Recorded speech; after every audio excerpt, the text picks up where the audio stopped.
sampaikan Kang Aan. Jadi kan di konsep agama kita itu kan ada at-tarhib wa tarhib, at-tarhib wa tarhib ya. Jadi memang kita memang posisi yang ideal itu ya antara khauf dan roja. Ya, antara khauf dan roja.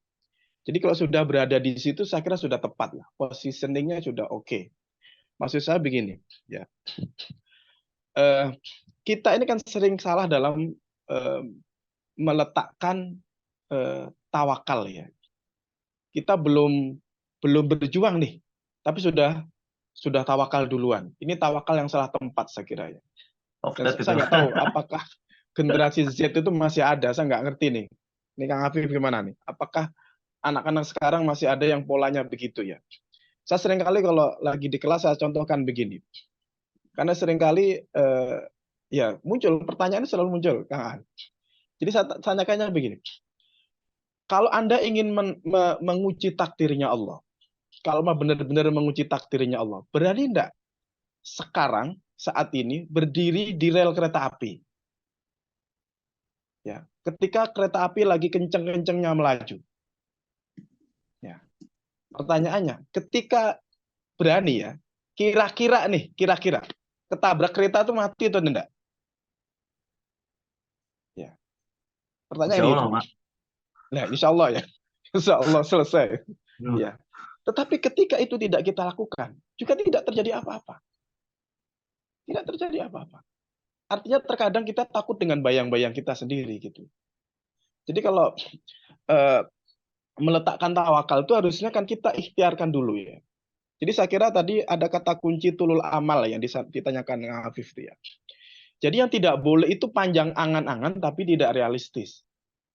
Ya, jadi bukan berarti kita disuruh apatis, enggak. Jadi justru kita ini disuruh dipush ya untuk bagaimana bergerak semaksimal mungkin potensi yang ada itu. Jadi yang terjadi itu kadang dibalik. Belum apa-apa sudah mengatakan sudah takdir saya ini bodoh. Loh, enggak begitu. Jadi konsepnya itu harus usaha dulu. Kalau sudah kuliah ya sudah dapat LPDP gitu ya. Tapi ternyata enggak maksimal ya. Tapi apa ya kan enggak juga. Kan konsepnya kan manjada wajada itu sebenarnya untuk mentasjik saja, memotivasi. Tapi kita meletakkan tawakal itu ya setelah ikhtiar dulu. Jadi jangan dibalik. Lah, terkadang kita diskusi kan belum ada analisisnya nih, Kang Ani. Sudah wallahu a'lam, itu gimana kita menelaahnya gimana? Ya, Nggak betul, bisa. betul. Ya, formatnya nggak gitu. Kalau kita melihat contoh-contoh masa lalu, ulama-ulama masa lalu itu ya debat dulu, argumentasi dulu yang diadu. Ya. Ulama-ulama mazhab kan begitu. Walaupun ujungnya wallahu a'lam, tapi konteksnya di situ. Ada fightingnya dulu, gitu ya. Kita berjuang dulu, jangan belum-belum menyerah kan gitu.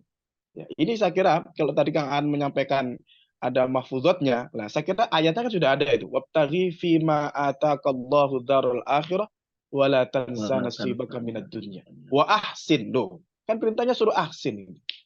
Saya kira harus ke sana polanya ya. Jadi pola kita adalah bagaimana jangan tulul amal. Jadi yang tidak boleh itu kita hanya berangan-angan tapi tidak ada aksi sama sekali. Ya. Suruh bangun itu. Ya, suruh bangun. Jadi kalau Oh, mungkin berarti pernah kalau ada suruh bangun dulu. janji politik yang terlalu berangan-angan suruh bangun ya, Pak? Suruh bangun, suruh bangun. Mungkin tidurnya kurang kemiringan itu ya. Ya, kita tahu mungkin pernah dengar ya ada apa makalah ya. Ada yang menisbahkan ini ke Al-Khalil ya. Kan manusia itu kan dibagi ada 3 klaster kan gitu. 3 tempat. Rajulun yadri wa ya'lamu annahu yadri. Kan gitu. Ada orang itu yang mengerti dan dia mengerti. Dirinya mengerti. Fattabi'u, ikutin orang-orang yang tipologinya begini nih. Jadi kalau ngomong sesuai gitu ya, yang disampaikan dengan yang dilakukan oke. Mixing apa? Match Balance. ya. Balance ya, balance. Jadi selaras, paralel. Tapi ada juga nanti kategori rajulun yadri wala ya'lamu annahu yadri. Orang yang sebenarnya ngerti tapi dia tidak paham. Ini perlu dibangunin orang-orang kayak gini nih. Getok aja kepalanya itu kalau perlu ya, Kang Rizky ya. Kamu tuh sebenarnya paham, sarjana kok masa nggak ngerti gimana? Lah ya, masih melakukan kesalahan yang sama. Harusnya bisa ngasih solusi, bukan jadi beban. Kan begitu. Harusnya lebih inovatif. Ini harus dibangunkan orang-orang begini. Nah, Stop beban. 4 ya. Kemudian ada kategori ketiga nih. Rajulun la yadri wa ya'lamu annahu la yadri. Orang yang tidak paham, tapi ngerti dia tidak paham. Nah, kalau orang seperti ini kita ajarin. Fa'alimhu. Ya, fa'alimhu. Kita kasih pencerahan lah. Ya, seperti kita bikin webinar seperti ini. Tahu ketika tidak tahu dan mau belajar. Nah, itu. Yang bahaya. Ya, kayak yang viral di Keempat ya. TikTok itu. Nggak bahaya tak? Yang keempat ini yang bahaya ini.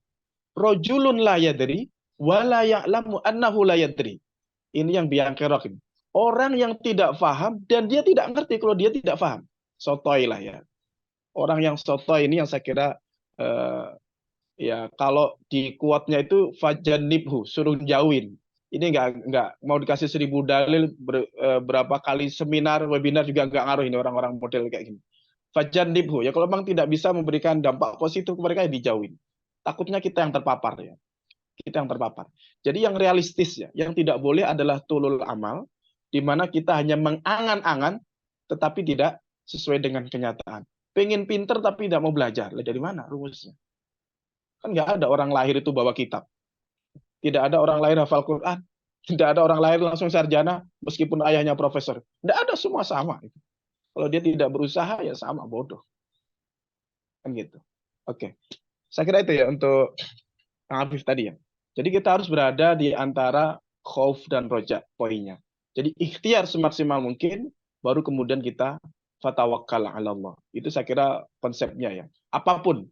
Jadi jangan pernah kemudian kita berputus asa katanya. Kalau putus asa itu kata Dr. Ali Nurdin, dosennya Kang Rizky, masih levelnya masih biasa Kang Aan. Tapi kalau sudah berputus asa pakai ain itu sudah bahaya betul itu. Saya kira harus di underline itu ya, harus di underline. Kemudian yang Kang Zarangi tadi ya, tips-tips apa ya? Tips-tips Praktis. singkat ya, praktisnya ya. Kalau saya biasanya karena umumnya kita ini suka kuliner Kang Aan. Kita kan suka kuliner umumnya ya. Jadi saya kira tipsnya sama. Sebagaimana Anda tidak bisa makan 3 kali sehari, maka kesehatan ruhani berupa pemahaman, pencerahan dan yang lain harus Anda tingkatkan frekuensinya. Jangan sebulan sekali kalau perlu bikin webinarnya. 3 kali sehari. Ya, 3 kali sehari. Artinya intensitasnya harus diperbanyak ya. Kita kan sering, sebenarnya kan mengalami tubuh kita tuh banyak kretinisme loh ya. Badan doang yang gede, tapi pola pikir, sistem pemahaman dan yang lain itu banyak yang bermasalah sebenarnya. Dari konsep yang kita diskusikan. Nanti bisa dilihat deh. Kalau ada psikotes saya kira akan ketemu itu nanti ya.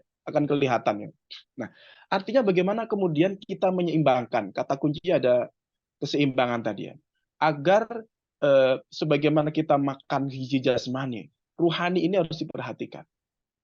Sayangnya, ya infrastruktur kita tidak mendukung itu. Rumah sakit itu hanya ngurusin orang sehat, orang sakit fisik maksud saya ya, orang sakit fisik. Tapi jarang yang mengurusi tentang spiritualitas dan yang lain. Kalaupun tuh ada rumah sakit jiwa, konotasinya sudah nggak enak banget itu, dianggapnya orang gila. Padahal sebenarnya orang yang sakit jasmani dan rohani itu kan indikatornya terbalik. Kalau orang sakit jasmani yang sakit doang yang merasakan sakit. Tapi kalau persoalan sakitnya itu rohaninya, rohani seseorang, dia yang bersangkutan sehat bugar ini, Kang An ya. Tapi sekelilingnya yang puyeng ini, yang mabok sekelilingnya. Ini biang kerok datang lagi ini, kira-kira kan gitu ya. Jadi ini saya kira menjadi saya kira menjadi tips singkatnya ya. Jadi bagaimana kemudian menyeimbangkan kita menyeimbangkan entah bagaimana cara teman-teman yang jelas kalaupun toh sekarang bisa memanfaatkan media sosial saya kira harus selektif juga karena banyak juga konten-konten yang tidak mencerahkan justru konten-konten sampah saya kira yang harus juga dikritisi ya jadi kalau misalkan nanti butuh kajian atau mengambil konten-konten tertentu ya yang harus selektif juga karena terkadang juga tidak mencerahkan ya tidak mencerahkan. Saya kira bisa nanti dari Antasala memberikan rekomendasi beberapa link atau kajian yang bisa memberdayakan diri lah, memberikan penyemangat dan pemberdayaan yang lebih positif ya di tengah gempuran ya semua konten-konten yang kadang Justru yang tidak jelas itu yang followernya banyak ini. Jadi yang seperti ini pemintanya paling berapa ini? Ada 20. Coba lihat itu, yang konten-konten nggak jelas. Ada kuntilanak atau apa itu. Followernya banyak sekali itu. Berarti kan memang tingkat apa pemahaman masyarakat kita masih banyak ke situ. Kajian-kajian serius kurang diminati Kang An. Kurang diminatin saya kira. Ini saya kira menjadi PR ya Iya, untuk setuju. teman yang melaksanakan kegiatan-kegiatan seperti ini. Iya. Bagaimana kajian-kajian yang memberdayakan itu bisa diminati oleh generasi Z ini. Sehingga lebih produktif ya dan bisa lebih mencerahkan. Saya kira itu tambahan. Baik. Terakhir ini mungkin Pak, untuk pertanyaan ya, ada yang bertanya lewat kolom chat. Apa maksudnya Allah memanggil manusia dengan sebutan yang berbeda? Tadi ada ins, ada insan, ada bashar, ada nas. Eh, itu apakah ada beda maknanya atau emang manggilnya pengen gitu aja gitu? Baik. Kak An mungkin kasih jawaban? Silakan Akang dulu lah. Oke. Silakan. Baik. Kalau kita melihat teori ya, ini para ulama memberikan berbeda pendapat ya. Yang beranggapan bahwa di dalam Al-Quran tidak ada sinonimitas. Maka pemanggilan berbeda itu dengan tujuan berbeda. Ya, jadi tidak seperti kita manggil gitu ya. Ya, tidak ada sinonimitas. Maka seperti yang tadi kita coba telaah ya, bahwa ketika Allah memanggil dengan insan, ya ayuhan nas, ya walaqad khalaqnal insana, kemudian ada bashar, bani Adam. Itu kan semua beda konteks. Konteksnya berbeda-beda. Tentu ada penekanan yang ingin Allah tegaskan dalam hal ini ya. Ya seperti yang tadi kita jelaskan ya. Jadi kalau misalkan kita mengikuti pendapat yang mengatakan tidak ada sinonimitas, maka pemanggilan itu tentu ada penekanan berbeda ya. Jadi bukan iseng-iseng ya. Jadi tidak ada iseng-iseng di dalam Al-Qur'an, tidak ada. Jadi ada tujuan ya. Tujuannya tadi memberikan pesan kuat ya. Pesan kuat bahwa ketika Al-Qur'an atau Allah memanggil manusia dengan diksi atau terma al-insan ya, itu berarti Allah memanggil totalitas ya, totalitas kita. Jadi kalau kita membaca misalkan laqad khalaqnal apa namanya? Laqad khalaqnal walaqad khalaqnal insana fi ahsani taqwim. Berarti yang dimaksudkan ahsani taqwim itu totalitas manusia dari sisi fisiknya dan softwarenya ya. Jadi fisik dan non fisik. Jadi memang ahsani taqwim, semua proporsional ya. Tidak ada yang bermasalah ya. Tidak ada yang tidak bagus ya. Jadi semua proporsional ya, proporsional. Tapi ketika menyebutnya dengan bashar, yaitu dari sisi lahiriah, dalam arti ya kita bisa lihat misalkan kalau konteksnya Rasulullah mengatakan kul innama ana basyarun mithlukum. Jadi konteksnya Nabi ingin menjelaskan kepada kita, Allah ingin menjelaskan kepada Rasulullah kepada kita bahwa Nabi dan kita itu sama-sama manusia. Penekanan dalam hal itu.